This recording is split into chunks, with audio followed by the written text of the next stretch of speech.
I was speaking to, and I mentioned it yesterday on the show, I was speaking to one of my good pals, Brian, who is a fanatical Rangers fan, and I was asking him about the trip to Seville.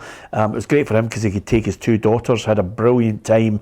The only thing that was kind of a downside to it is the aftermath of it here, and I noticed that Frankfurt security chief Philip Beschke has he's basically said that Seville should take the blame for some of the treatment of both sets of fans in the final. Now, I don't know if you're aware of this, Tam, the extent of it, but water was taken from the fans despite the searing heat. Yep.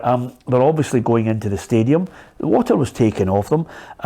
There was, I think, some overzealous searching. Now, Brian mentioned to me that, the guy took his phone off him, so his phone, he took it out and he threw it on the bin and it fell on the floor, because he was going to search him to see if there's any other metallic objects, and it was quite over the top.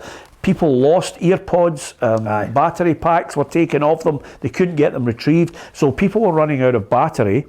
And when they ran out of battery, they couldn't then phone anybody to find out where the buses were. Yep. And suddenly this domino effect, you can't find where your bus is, you miss the bus, you miss the flight, or some people have to go and spend £600 on taxis. I mean, this is just a catalogue of disasters. Which makes it all the more incredible that the Rangers fans, no pun intended, kept their cool.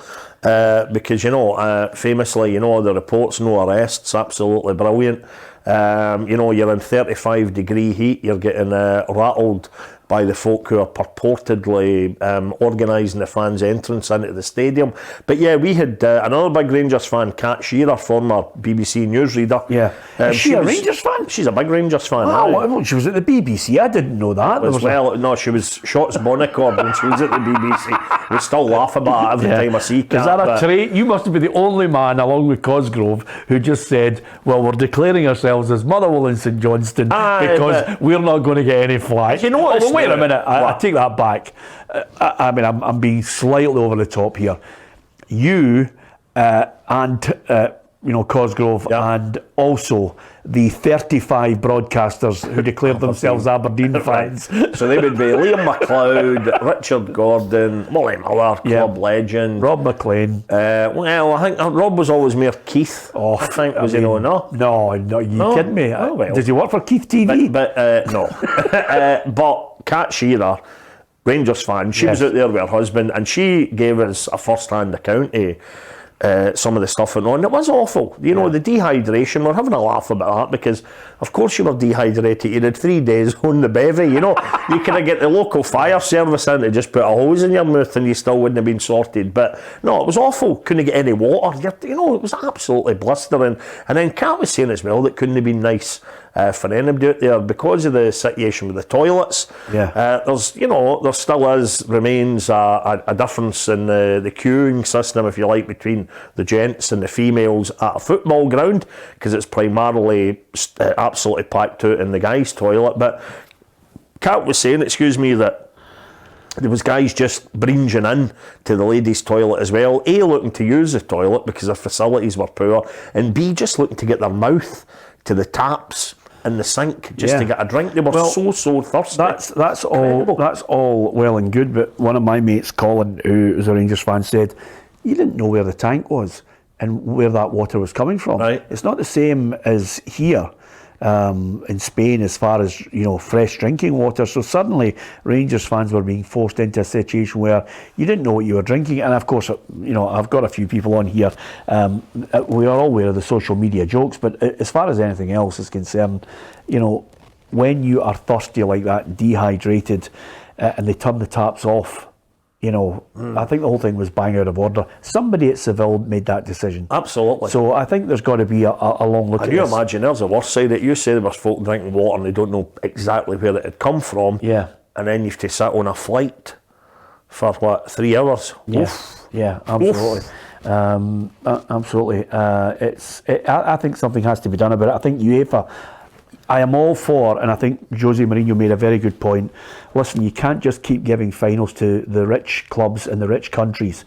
You've got to spread it. There was only 20,000 allowed in last night in Tirana, in Albania. But you must spread the word of football. We've got to be fair with it, and everybody's got to get their chance to say, "Wow, I'm in Tirana. I managed to get tickets for the Europa Conference League final. Yep. That's great. I was able to take my son or daughter. My wife and I went, and we were able to watch players that we would never have seen in a month of Sundays in a big final." So I agree with Jose Mourinho, but I don't agree with a situation where you suddenly give it to a country or a club that claims they have a 5-star UEFA stadium and it's not 5-star. Yeah. And they know, and this is where I think UEFA failed miserably, they knew the situation with the heat, the humidity, and they should have actually said, we need in writing a stipulation here that you know that you will need vast amounts of water, and it has to cater for everybody in that stadium. And you